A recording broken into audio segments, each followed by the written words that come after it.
Welcome back to my channel, guys. I just wrapped up 4 days in the Tokyo area. Now I'm on my way to Kyoto with Angus. We are going to first pick up some food at the train station. Everyone raves about like the different bento boxes, so we wanted to try a few. And then we're going to take a 2.5-hour train ride over to Kyoto. We decided to pay for the first class, which I highly recommend. It was only like $40 more and the seats are just a bit nicer. So come along with us.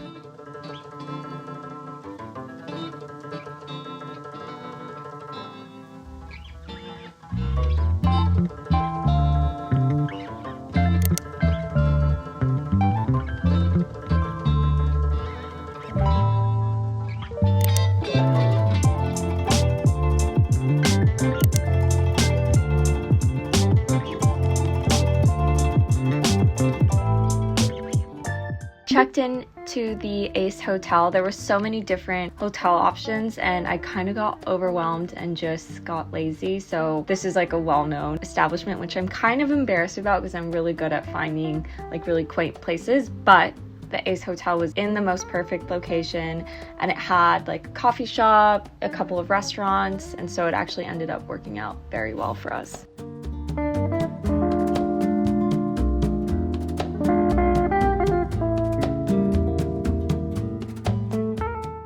We didn't plan anything while in Kyoto, but I think that was like the perfect way to go about it. We found like restaurants just by stumbling upon them. One of them was this super cool little spot. You like sat on the ground and they had a bunch of meats. And after doing omakase in Tokyo, I was like so sick of having seafood. So it was about all meats on this trip.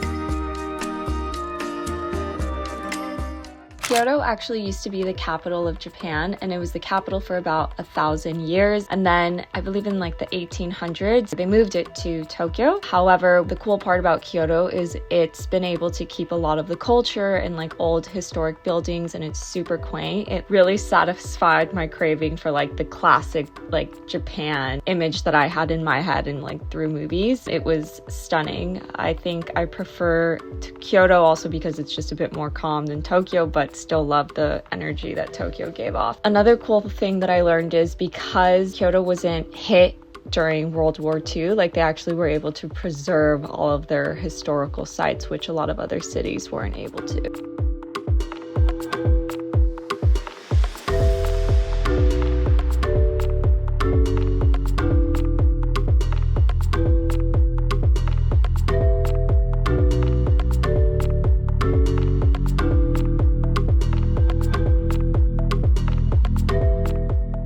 My grandmother passed away while I was in Kyoto, and I think that was one of the hardest days I've ever had to go through. She was like my mom, and she gave us everything. She was an immigrant from Mexico, came to the US, and, you know, worked her way up as a seamstress and later became a successful businesswoman. And I'm just so lucky to be able to travel and be able to experience all the things I share through my YouTube channel, and it's really because of her. She gave us a beautiful life, and she always pushed us to be go-getters and to be traveling and to be adventurous and to like never take no for an answer. And so this video is really dedicated to her, and I really felt like a spiritual presence of her throughout this entire trip. And yeah, I know she was looking over and just like so happy that I was able to experience countries that she had been to as well. So yeah, just wanted to share that.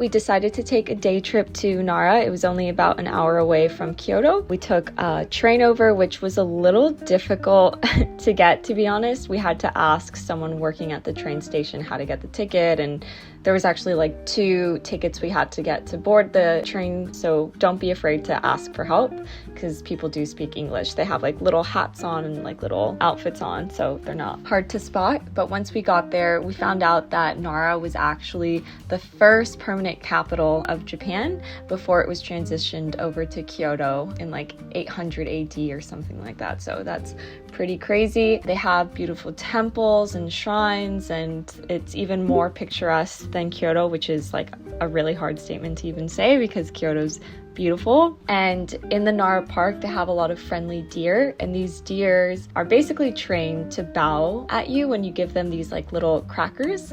They're not meant to be eating, and it's definitely just for the deer, but they do this bow of gratitude, which is really beautiful to see. Other things that we learned while in Nara is that Nara actually has a really heavy influence of Chinese culture. So you'll notice that a lot of like the buildings and shrines are really close to that of Chinese culture.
I hope you enjoyed this video. I love making these travel vlogs. Not only is it great for me because I get a little bit of a recap and I have a memory to forever cherish, but I hope it also helps you. So if you want me to do anything specific for future videos, make sure to leave a comment below. Have a beautiful rest of your week, and I'll see you in my next video.